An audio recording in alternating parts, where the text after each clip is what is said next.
नमस्कार, मी श्वेता. लोकवाहिनीच्या टॉप 10 नागपूरच्या बुलेटिन मध्ये तुमचं स्वागत आहे. नागपूर हवामान अपडेट. ढगांमुळे गोंधळ, हवामानाचा मूड बदलला. पुढील 2 दिवस येलो अलर्ट. फर्जी बिझनेस पार्टनरशिपच्या नावावर कोटींची ठगी. नागपूरच्या राणा प्रतापनगर पोलिसांची मोठी कारवाई.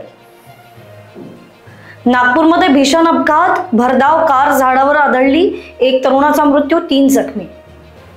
बच्चू कडूंच्या आंदोलनाचा फटका, समृद्धी महामार्गावर मोठी वाहतूक कोंडी. मराठा समाजाचे मनोज जरांगे पाटील यांचा बच्चू कडूंच्या आंदोलनाला पाठिंबा.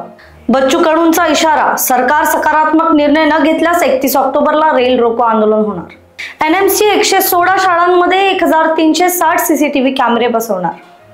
30 तासानंतर नागपूर हैदराबाद महामार्गावरील वाहतूक सुरळीत.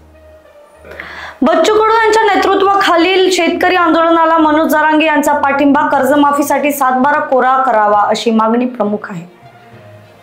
नोकरीच्या बहाण्याने तरुणाची फसवणूक करणाऱ्या जोडप्यावर गुन्हा दाखल. अशाच काही महत्त्वाच्या घडामोडींसाठी आमच्यासोबत जोडून राहा. लोकवाहिनी मीडिया नागपूर.